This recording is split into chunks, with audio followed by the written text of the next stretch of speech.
La notion de valeur, pour moi, elle est tout aussi intéressante que complexe, parce qu'elle contient des enjeux qui parlent à la fois des choses, c'est-à-dire des enjeux ontologiques ou des enjeux d'essence, mais aussi des enjeux qui sont de l'ordre de la perception ou de l'évaluation d'une chose.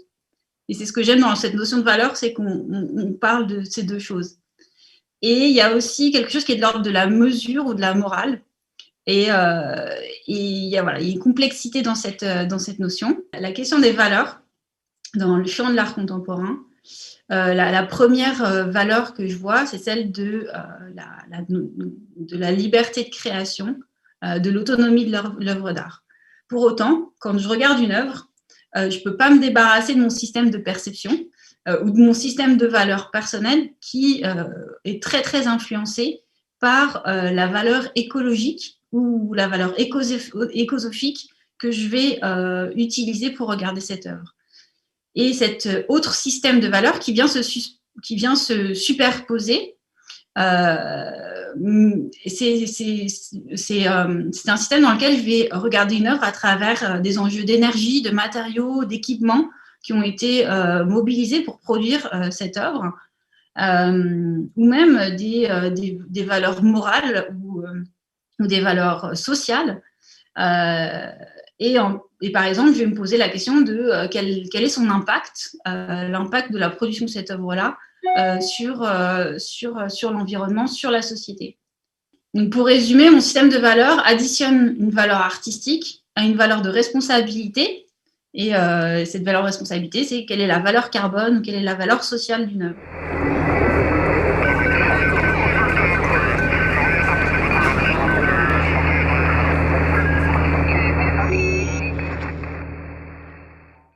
Alors, l'urgence fondamentale de la décennie dans laquelle on est, dans laquelle on entre, c'est de réduire drastiquement, voire de faire disparaître les émissions de carbone pour ralentir le réchauffement climatique et ses conséquences irréversibles sur l'habitabilité de la planète et sur le futur des activités humaines.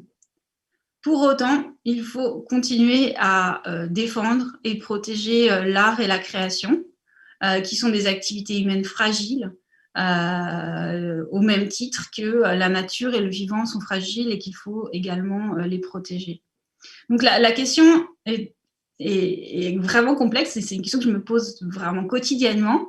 C'est quel système de valeurs construire pour continuer à œuvrer et à créer tout en maîtrisant son impact sur l'environnement et tout en produisant dans le cadre des limites planétaires. Les limites planétaires, on les connaît aujourd'hui.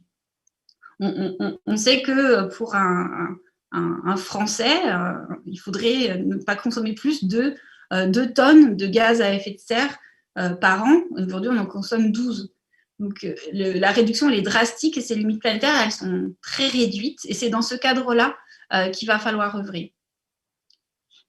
Donc, la question que je me pose également, c'est quelle est la juste valeur écologique d'une œuvre de la même manière que certaines choses, des objets, des services sont chers, mais qu'on les achète quand même, parce qu'on sait qu'ils sont au juste prix, je me pose la question de qu'est-ce que le juste prix écologique pour une œuvre. Car certaines œuvres, à mon sens, peuvent avoir un juste prix écologique, c'est-à-dire peut-être déborder les limites planétaires, qui seraient celles d'une œuvre, mais la nature de leur engagement apporte une forme de nécessité qui fait qu'elles auraient un juste prix écologique. Et ma quête aussi, c'est d'essayer de trouver ces œuvres-là, enfin en tout cas de développer ces œuvres-là qui rentreraient dans...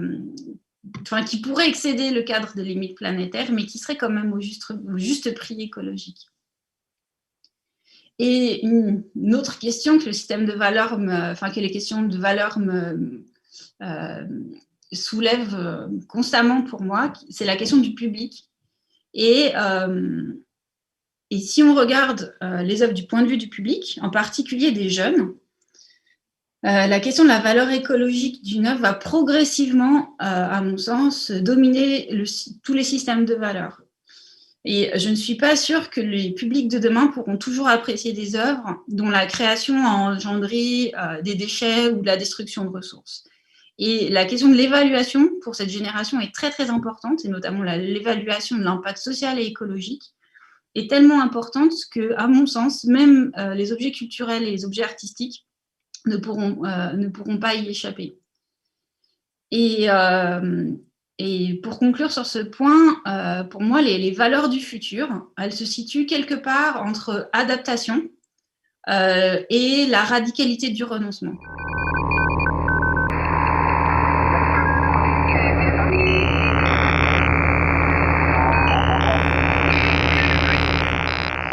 Donc j'ai cofondé un collectif qui s'appelle Les Augures et qui a pour mission d'accompagner les acteurs du milieu culturel et du milieu artistique dans leur transition écologique, mais également dans leur capacité d'adaptation et d'innovation.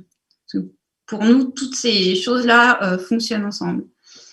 Et dans notre travail avec les acteurs culturels, une grande partie du travail consiste à questionner les systèmes de valeurs et surtout de les interroger pour qu'ils essayent de réfléchir et qu'ils essayent de poser le curseur de où est-ce qu'ils se situent entre art et écologie, entre héritage patrimonial et adaptation, par exemple, entre savoir-faire et innovation, entre développement économique et régénération, entre radicalité et consensus. Enfin, il pourrait y en avoir beaucoup d'autres. Et tout ça sont des valeurs en fait qui, d'une certaine manière, guident les enjeux des institutions culturelles, mais aussi les enjeux des artistes. Et voilà, une grande partie de notre travail, c'est de les questionner et d'essayer de les faire se positionner, pas de manière définitive, hein, au contraire, mais voilà, d'essayer de tourner dans ce système de valeurs-là pour construire une vision d'une institution ou d'une pratique artistique qui aurait fait sa transition. Et enfin, sur la question de la structuration d'une organisation comme la nôtre, comme celle des Augures, donc on est un collectif avec des règles de travail qui sont écrites, mais qui sont, on va dire, libres. On n'a pas de contrat de travail, on n'a pas de contrat entre nous. On a signé un mémorandum d'entente qui est un objet à travers lequel on a défini des règles de travail et de collaboration et de rémunération et d'apport de valeur également, puisqu'on a chacune dans nos compétences et du monde duquel on vient, on apporte aussi des systèmes de valeurs qui sont pas les mêmes. Et voilà, et on ne se voyait pas monter une agence de conseil traditionnelle.